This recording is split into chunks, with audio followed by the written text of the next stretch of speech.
Story RH, le podcast RH qui ne vous raconte pas d'histoire. Bienvenue à toutes, bienvenue à tous. History is made of stories. Dans cet épisode, nous allons parler d'amélioration continue et de ressources humaines. C'est vrai que pour certains, s'améliorer, c'est pas si difficile, vu d'où ils partent. Mais s'améliorer en continu, à la manière de Sisyphe, qui roule indéfiniment sa mousse, qui ne pousse pas pierre, c'est une autre histoire. On dit souvent que le plus dur, ce n'est pas d'atteindre le sommet, mais d'y rester. Bon, pas pour les alpinistes ou les cyclistes, tu me diras. Mais le défi ultime, c'est bien cette idée de progrès constant. Tu te rappelles la maxime « travailler plus pour gagner plus » ? Bah là, c'est autre chose, c'est mieux. C'est travailler sans cesse à faire mieux. Et ça concerne tout le monde. Et la fonction RH aussi. Alors, amélioration continue et RH, c'est quoi l'histoire ? S'il y a bien un domaine qui a fait l'objet d'une multitude de méthodes et d'outils, c'est bien celui de l'amélioration continue. Celui qu'en a popularisé l'esprit, la philosophie, c'est le professeur Edward Deming. Ah, la fameuse roue de Deming. Ce n'est pas la pierre de Sisyphe, mais ça roule quand même. Le cycle PDCA, Plan, Do, Check and Act. Bon, en soi, quoi de plus évident ? Bah oui, tu vois ce que tu vas faire, tu le fais, tu vérifies si ça a donné les résultats que t'espérais, et tu corriges le tir pour t'améliorer. Donc tu recommences le cycle au début, tu repars sur le P, d'où l'idée de la roue. Cela mobilise tout un tas de méthodes et d'outils qu'on a toutes et tous croisés au moins une fois dans sa vie professionnelle.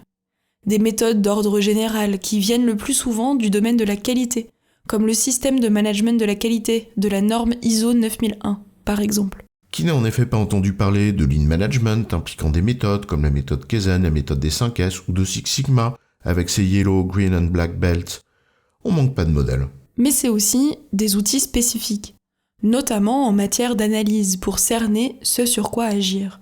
Tu retrouves là du plus simple, avec des trucs dont tu as forcément entendu parler, comme la méthode des 5 pourquoi ou les retours d'expérience. Jusqu'à des outils plus pointus, comme les diagrammes en arête de poisson d'Ishikawa. Mais on va pas faire ici la liste à la Prévert, mais on va plutôt s'intéresser à la fonction RH en tant que telle. La fonction RH peut et doit suivre sa propre performance. Or, la matière complexe dont elle a la responsabilité rend peut-être l'exercice plus délicat que pour d'autres. Surtout quand la culture dominante, c'est de définir 3 KPI simplistes de court terme. Là où les véritables effets, dans tout ce qui relève de l'humain, sont rarement à court terme et réductibles à quelques indicateurs normatifs. D'ailleurs, c'est là où les tableaux de bord équilibrés, les balance scorecards de Norton et Kaplan, peuvent tout à fait constituer une approche utile et pertinente. Prenons un exemple simple. Si tu veux améliorer ta performance globale, en matière de recrutement par exemple, tu peux travailler sur ton processus en tant que tel, mais tu peux aussi travailler sur ta marque employeur. Les 2 démarches y concourent. Et puis tu peaufines. À chaque nouvelle amélioration, tu observes les résultats obtenus et tu rempiles. Bref, l'esprit de la démarche reste le même, comme les outils que tu mets en œuvre. Presque tous peuvent être appliqués, mais commence déjà par disposer d'indicateurs et de données objectives sur ce que tu fais. En n'oubliant pas que des indicateurs ne font qu'indiquer. Donc, t'invite à creuser, à analyser. Fais aussi des retours d'expérience systématiques et structurés, par exemple. Évidemment, en faisant attention à pas t'embarquer dans une sorte de réunionnite permanente où tu passes ton temps à te questionner sur ce que tu fais plutôt qu'à le faire.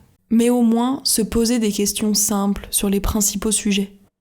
Que pouvons-nous mettre en place pour améliorer la qualité de ce que nous délivrons ? Que mettre en place pour produire plus rapidement sans altérer la qualité ? Est-ce que certaines activités sont superflues au regard du résultat attendu par le client ? C'est presque une simple question de réflexe ou d'habitude. Se questionner sans cesse sur ce qu'on fait et monter son niveau d'exigence à chaque étape. En fait, l'amélioration continue est d'abord une affaire d'état d'esprit, de rigueur, d'honnêteté dans le regard que l'on porte sur les choses. En tout cas, beaucoup plus qu'une affaire de méthode ou d'outils en tant que telle. Il n'y a pas une méthode unique pour étudier les choses, disait Aristote. Si ce n'est en effet peut-être l'intelligence qui doit guider l'analyse critique. Peut-être faut-il mobiliser une démarche analytique, donc disposer de données et d'avoir les compétences pour les analyser. Et cela renvoie notamment à l'importance du SIRH, mais c'est un autre sujet. En résumé, la fonction RH comme tout autre a intérêt à s'investir dans une démarche d'amélioration continue. Les méthodes, les outils des qualiticiens peuvent en cela être très utiles, mais c'est avant tout une question d'état d'esprit, celui de l'exigence, d'intelligence et de rigueur d'analyse et de constance dans les efforts. J'ai bon, chef ? Oui, tu as bon, mais on va pas en faire toute une histoire.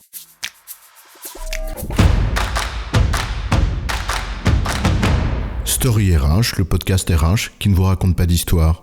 Retrouvez tous les épisodes sur storyrh.fr.